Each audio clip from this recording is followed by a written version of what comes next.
네, 안녕하세요. 주식은 역시 기리기리세 기리씨입니다. 안녕하세요, 여러분들. 자, 오늘 장 초반에는 증시가 안 좋은 것 같더니 장 막판에는 쭉 오르고 마무리가 되었고, 그리고 또 그 중심에는 금투세가 시행되지 않는다, 이러한 기사가 등장하면서 특히 코스닥이 쭉 올라오는 모습을 나타냈습니다. 진짜 다행이네요. 자, 오늘의 경제 소식, 오늘은 조금 기분 좋게 확인해 보도록 하겠습니다. 같이 공부하시죠. 렛츠 기릿!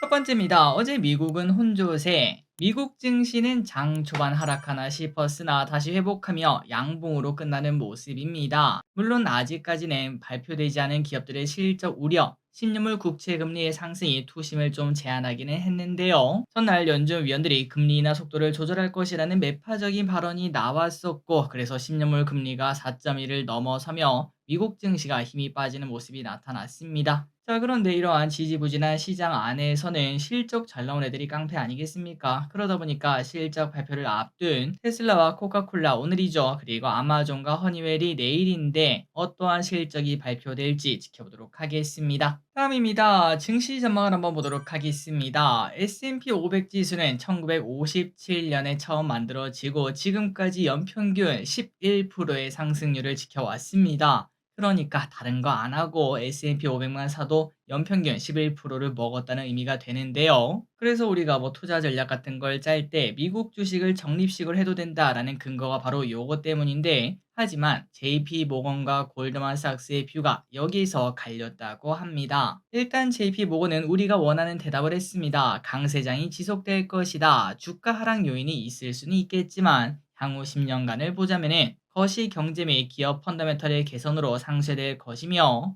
투자자들은 자신있게 주식을 살 수 있을 것이다 라고 분석을 했습니다. 그러니까 미국 적립식 투자 계속해도 된다라는 의미가 될 것 같은데, 한편 골드만삭스는 얘기가 달라졌어요. 지난 10년간 누려왔던 장기 강세장이 이제는 끝났으며 향후 10년간 연평균 상승률은 3%, 이 정도면 차라리 그냥 지금 국채를 사는 게 더 나을 수도 있다라는 의미가 될 수 있겠죠. 물론 기름들이 아시다시피 10년 뒤의 일을 어떻게 알겠습니까? 당장 내일 무슨 일이 있을지도 모르는데요. 그런데 이러한 전망이 나왔다는 거 정도만 체크하시고 미국 적립식 투자를 한다면은 혹시나 이게 안 됐을 때는 어떻게 될까? 이런 고민도 살짝은 해볼 필요가 있겠습니다. 그러니까 결국 그것만 하는 게 아니라 뭐 국채에도 투자를 해보고, 그리고 이제 최소한 자기 자산의 한 20% 30%는 조금 높은 수익률을 기대할 수 있는, 뭐 예를 들면은 기술주가 될 수 있겠죠. 그런 것들에게 투자하는 전략도 충분히 사용을 해볼 수 있겠죠. 어쨌든 JP모건과 골드만삭스의 뷰가 많이 달랐습니다. 다음입니다. 테슬라는 로보택시 행사 이후 주가 하락세를 보여주고 아직도 이렇게 오른쪽으로 기어가는 모습을 나타내고 있는데요. 그런데 오늘 미국장 끝나고 우리나라 시간으로는 내일 새벽 3분기 실적이 발표될 예정입니다. 지금 현재 예상으로는 3분기 EPS는 전년 동기보다 9%가량 감소한 0.6달러로 예상이 된다고 하는데요. 아무래도 보조금 지급으로 인해 작년보다 순익 측면에서 부진할 것이라는 분석이 나온다고 합니다. 자, 그런데 결국 실적은 까봐야 알 수 있겠죠. 시장은 테슬라가 이번에 어떤 실적을 내놓을지, 그리고 컨콜에서 어떤 이야기를 할지, 로보택시에 대한 실망감이 많은데 여기에 대한 피드백이 나올지 등등 이 부분을 기대하고 있다고 합니다. 과연 내일 아침에 테슬라는 플러스일까요? 마이너스일까요? 다음입니다. 미국에서 맥도날드 햄버거를 먹은 소비자가 사망하고 입원하는 일이 생겼습니다. 질병통제예방센터에 따르면 피해자들이 대장균에 감염된 맥도날드를 먹은 것으로 파악된다고 하는데요. 아시다시피 대장균은 식중독을 일으키는 균으로 피해자들 모두 버터 파운더 버거, 그러니까 치즈버거를 먹었다라고 합니다. 이 여파로 맥도날드 주가는 시간에서 6%나 하락했고, 그러면 우리나라도 먹으면 안 되는 거 아닌가 라는 생각은 해볼 수 있겠지만, 그런데 미국 내에서도 일부 지역에서만 그런 일이 생겼다고 해요. 그렇기 때문에 우리나라 맥도날드는 물론 뭐 걱정은 되겠지만 굳이 피할 필요는 없다라고도 볼 수 있겠습니다. 다음입니다. 이게 빨리 회복이 되어야 우리나라 증시가 오를 수 있습니다. 요즘 증시가 참 좋지 않은데요. 그러다 보니까 주식 투자를 하던 사람도 포기 혹은 증시를 떠나게 되고 새로운 사람이 증시에 들어올 리는 당연히 없습니다. 그러면 어떤 일이 일어날까요? 맞습니다. 거래대금이 박살날 수밖에 없죠. 올해 초만 하더라도 증시할 만했습니다. 그래서 20조 이상을 찍어줬던 거래대금이 나왔었는데, 그런데 6월부터 이상하게 슬금슬금 줄어들기 시작하더니 9월달엔 16조를 기록, 그리고 10월달 지금까지 14조를 기록하고 있습니다. 그러니까 시장에 지금 현재 돈이 없다는 의미가 되고 최근에 제가 노랭이를 하면서 많이 얘기하지 않았겠습니까? 요즘 증시가 뭔가 이상하다. 이 정도 호재가 나오면은 보통 대장주 한두 개 정도는 상한가 가고 마무리할 경우가 많은데, 그런데 요즘 뭔가 쭉 올랐다가 대장주 같은 친구들도 오히려 하락하고 막 윗골이 달고 끝나는 모습, 그런 식으로 일단 오르면 팔자라는 분위기가 많아졌다는 걸 확인했었는데, 바로 이것 때문이다라고 말을 해볼 수 있겠네요. 게다가 예탁금도 줄어들고 있다고 합니다. 주식 투자를 할 수 있게 만드는 예비 자금이 지난달에는 56조였는데 지금은 52조로 4조 넘게 하락했고요. 그만큼 시장에 매력이 없다는 거겠죠. 물론 과거의 데이터를 봤을 때 기리세 조회수가 많이 줄어들었을 때, 그리고 예탁금이 줄어들었을 때, 거래대금이 줄어들었을 때, 그리고 내 계좌가 박살날 때가 결국은 저점이었다는 걸 우리는 다 알고 있지만, 그럼에도 불구하고 이 하락장은 언제 겪어도 그 적응이 잘 안 됩니다. 자, 결국은 아무리 늦어도 뭐 내년 1월까지는 좋은 시기가 당연히 올 겁니다. 그때까지 잘 버텨보도록 하고, 그리고 또 상승장이 또 오게 된다면은 그때 기름들 지금까지 잃은 거 한 3배, 4배, 5배 한 번에 버는 그런 기회를 잡기를 바랍니다. 다음입니다. 어쩐지 북한의 이번 행보가 좀 이상하다라는 생각을 했었죠. 그래서 지난주부터 이때 거토양이 나왔을 때부터 방산, 드론주에 관심을 가지자라는 걸 우리가 같이 공부했었습니다. 그런데 결국 북한이 뭐 우크라이나에다가 군인을 파견했다 이런 얘기가 나타나고 있고, 그리고 또 이런 소식도 떴네요. 국산 자폭 드론이 연내 실전 배치를 한다는 소식이 등장했습니다. 이번에 우리가 러우 전쟁을 하면서 느낀 거는 딱 두 가지가 있었어요. 야, 뭐야, 러시아가 저렇게 덩치가 큰데 아직도 전쟁을 못 끝냈나? 이런 생각을 첫 번째로 했고, 그리고 두 번째는 드론의 중요성이 진짜 크구나라는 걸 느낄 수 있었죠. 그러다 보니까 당연히 휴전국인 우리나라에서도 드론을 이렇게 준비를 한다고 합니다. 그래서 앞으로는 포탄에 준하는 수준으로 비축하려는 이야기까지 나온다고 하는데, 당연히 드론 관련주 계속 볼 필요가 있겠습니다. 지정학적 리스크는 금방 끝날 게 아니다 보니까 증시가 하락할 때는 전쟁, 드론 관련주가 더 올라갈 것을 예상해 볼 수 있습니다. 다음입니다. 6G 또 오셨군요. 저도 한 3번 3번 정도는 속았던 것 같은 홍시경의 6G 사랑. 그때마다 마이너스 10%, 20%이 정도 손실을 봤던 것 같은데, 그런데 이번에 또 오셨습니다. 과연 고장난 시계도 2번을 맞는다고 하는데 이번에는 맞을지 한번 보도록 할게요.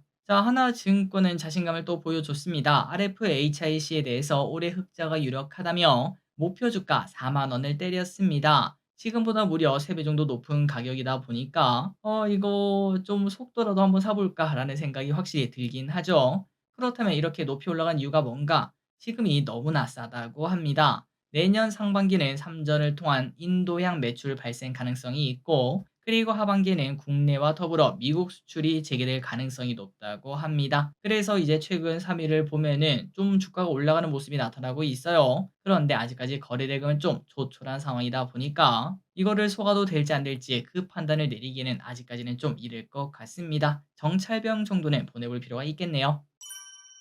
다음입니다. 코인 거래소 관련 이야기 보도록 하겠습니다. 과거 빗썸이 수수료 무료를 꺼내면서 마케팅을 빡세게 했던 거 기억나시죠? 그때 빗썸의 목표는 1등인 업비트를 잡기 위해서 시작했었는데, 그런데 드디어 24시간 거래대금 기준 빗썸이 처음으로 업비트를 따라잡았다고 합니다. 자, 코인 거래소의 주된 수익은 당연히 수수료입니다. 수수료 없이 하면은 얘네는 뭐 먹고 사나라는 생각이 들죠. 그런데도 불구하고 그걸 다 포기했으니까 상당한 리스키한 투자였다고 볼 수 있는데, 빗썸 입장에서는 다행스럽게도 성공적인 모습이었다고 합니다. 자, 그런데 우리 생각은 이겁니다. 그러면은 뭐 압도적인 그 실적을 자랑하는, 점유율을 자랑하는 업비트도 수수료를 제로까지는 아니더라도 그냥 거기에 준하게 내리면 되는 거 아닌가라는 생각을 했는데, 잠잠한 모습을 보여주고 있어요. 그 이유가 뭔가? 어느 나라든 1등은 철퇴를 좀 맞지 않겠습니까? 그러다 보니까 독점에 대한 부담을 내리려고 조금은 포기하는 모습을 보여준다고 합니다. 다음입니다. 서울버스 노선 개편이 있습니다. 서울시가 무려 20년 만에 버스 노선을 전면 개편한다고 하는데요. 장거리, 중북 노선을 삭제하고 그리고 맞춤형 버스를 도입한다고 합니다. 그나저나 맞춤형 버스가 뭔가 이게 신기했습니다. 차내 혼잡이 심한 간선 버스 중 굴곡도가 낮은 노선에 2층 버스가 투입된다고 합니다. 해외에서나 보던 2층 버스가 이제 시내 버스로 돌아다닌다고 하고요. 그리고 새벽에는 자율주행 버스도 투입할 계획이라고 합니다. 그래서 2026년 1월부터 전면 개편이 된다고 하니까 내년 말쯤에 서울 사시는 분들은 내가 타고 다니는 노선이 어떻게 바뀌는지 확인할 필요가 있겠네요. 다음입니다. 정년이라는 드라마를 보고 계신가요? 사실 저 길이 또 주말에 희릿과 정년이 초반부를 10분 정도 보다가 이거 내 스타일 내 스타일 아닌 것 같은데.'라는 생각을 하고 바로 껐었는데, 그런데 그 이유가 그렇게 재미있나 봅니다. 정년이의 인기가 심상치 않다고 하네요. 지금 정년이는 4회까지 공개가 되었는데 시청률이 12.7%로 올해 눈물의 여왕 그때 4회 때 13%다 보니까 거의 비슷한 모습이죠. 그래서 정년이는 역대 2등을 기록했고, 눈물의 여왕이 완전 히트를 쳤기 때문에 정년이도 그에 준하는 기대를 받는다고 합니다. 그러다 보니까 제작사인 스튜디오 드래곤의 실적도 좋아질 것이다 라는 기대감이 나온다고 하는데요. 그래서 주가는 조금 상승하는 모습을 나타냈고, 그리고 개인적으로 봤을 때는 정년이뿐만 아니라 콘텐츠 관련주는 지속적으로 볼 필요가 있다고 생각합니다. 노벨상처럼 노래처럼 언제 뭐가 터질지 모르니까요. 다음입니다. 다음 주부터 기름값이 비싸집니다. 그동안 이어져 오던 유류세 인하 강도가 조정되며 다음 주부터는 주유비가 오를 예정입니다. 유류세 인하는 이달 말까지 진행될 예정이었는데요. 인하 조치를 연장하긴 했으나 인하폭이 축소가 되었습니다. 그래서 이제 다음 달에 만약에 넣는다면 휘발유는 리터당 42원, 경유는 41원이 상승한다고 하니까 이번 달 가기 전에 가득 한번 넣어놓는 것도 괜찮겠습니다. 다음입니다. 한전이 산업용 전기요금에 대해서 인상을 단행하기로 했습니다. 내일부터 평균 9.7%를 인상하고 주택 및 일반용 요금은 동결한다고 하는데요. 이렇게 요금이 인상되는 것은 지난해 11월 이후 1년 만인데, 이번 인상으로 한국전력은 연간 추가 수익이 무려 4.7조 원이나 증가한다고 합니다. 그래서 이러한 소식으로 한국전력은 장 초반 급등했다가 마지막에는 미끄러지고 마무리가 되었습니다. 다음 소식입니다. 52주 신고가 기업을 보도록 하겠습니다. 자, 요즘 52주 신고가 기업을 매일매일 저는 이제 보는데요. 그런데 그걸 보다 보면 느껴지는 게 딱 하나입니다. 바이오 아니면은 테마주 아니면은 경영권 분쟁 같은 뭐 그런 쉽게 투자하긴 좀 어려운 그런 섹터들이 정말 많았는데요. 그런데 이 두 개는 실적 기대감으로 올라가는 친구들이라고 합니다. 첫 번째는 지누스입니다. 매출은 연평균 5% 정도 성장하는 모습이지만 내년 영업이익이 올해 대비 4배 증가할 것으로 보인다고 하고요. 그러다 보니까 주가가 최근 급등했고 내년 예상퍼는 17, 증권사 목표가는 2.6만 원이라고 합니다. 참고로 지누스는 매트리스를 파는 곳입니다. 그리고 그 매트리스를 배송해서 파는 곳이다 보니까 아마도 이제 몇몇 기름들은 지누스를 사용하고 계실 것 같은데요. 저 길이 또 지누스 지금 한 4년째인가 쓰고 있는데 매우 만족하면서 쓰고 있습니다. 시누스의 가장 큰 장점은 가성비라고 볼 수 있겠죠. 특히 과거에는 미국에서 잘 나가고 아마존에서 많이 팔린다 이러한 소식 때문에 많이 올랐던 기업입니다. 그리고 다음으로 경동 나비엔입니다. 지난번에도 우리가 봤던 기업인데요. 겨울이 다가오고 실적 성장이 가파르며 아직도 내년 퍼가 9.8로 충분히 아직도 저평가다라는 이야기를 듣고 있습니다.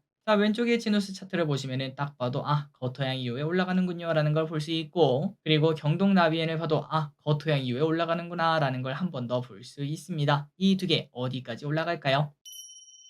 다음입니다. 오늘 새로운 소식이 하나 나왔었죠. 서울에서 지상철도 전 구간을 지하화하고 대규모 녹지공원을 만들고 역사는 문화상업시설로 개발한다라는 계획을 발표를 했습니다. 그래서 지하화 사업비를 총 25조 원으로 추산을 한다고 하며, 일단 서울시는 선도사업지 선정을 위해 국토부에 제안할 계획으로 선도사업으로 선정되면 27년부터 사업 시행이 가능하다고 하네요. 그래서 이제 이러한 소식이 나오면서 오늘 우리나라 장에서는 특수건설을 비롯한 관련주가 상승했는데, 개인적으로 이런 소식이 나올 때 가장 먼저 달리는 친구가 특수건설이거든요. 그런데 아마도 이 이름빨이 좀 크지 않나? 특수건설. 야, 진짜 잘 지었다라는 생각이 들어요. 다음입니다. 8월 출생아 수가 1년 전보다 5.9% 상승. 우리나라에 드디어 아기가 많아지고 있습니다. 대단한 일이 생겨났죠. 14년 만에 최대 증가율을 기록했다고 합니다. 그래서 지난 7월에 이어 2달 연속 2만 명을 넘겼다고 하는데요. 또한 혼인 건수도 전년보다 20%나 상승.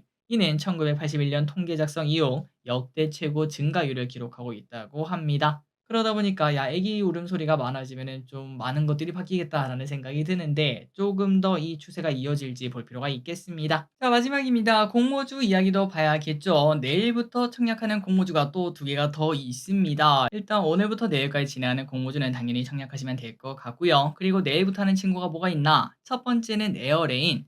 기체 분리막 기술을 보유한 기업으로 에너지, 항공, 방산 산업에 쓰이는 기술입니다. 총 2,200개의 기관이 참여했고 경쟁률이 1000대 1, 대박이 나왔습니다. 그래서 공모가는 상단을 초과해서 23,000원으로 확정. 수요 예측 신청 수량 77%가 공모가인 23,000원을 초과한 금액을 제시했다고 합니다. 그리고 HEM 파마는 제약바이오 기업으로 누가 봐도 요즘 바이오 시대 아니겠습니까? 우울증 치료제 등을 개발하는 기업인데 2,251개 기관이 참여해 1,200대 1의 경쟁률을 기록했습니다. 그리고 공모가는 19,000원을 초과한 23,000원에 확정이 되었으며 판매 청구권까지 있다 보니까 당연히 청약을 해야겠네요. 자, 그래서 데이터로 보자면은 에어레인은 신영증권, HEM 파마는 신한인데 이 두 개 다 청약을 하시면 될 것 같고 신영증권은 57만 5천 원이 필요, 그리고 신한은 11만 5천 원이 필요하다는 거 참고하시면 될 것 같습니다. 목요일부터 금요일까지다 보니까 내일 청약할 거 4개나 있지 않겠습니까? 4개 전부 다 청약하시면 될 것 같네요. 이번 공모주 전부 다 대박 터지길 바라고, 그리고 신영증권은 혹시나 지금 계좌가 없다면은 지금 만들어도 할 수 없다는 거 꼭 명심하시기 바래요. 자, 오늘의 공부 여기까지 끝났습니다. 항상 이렇게 같이 공부해서 진심으로 감사합니다. 지금까지 길이셨습니다. 빠이요.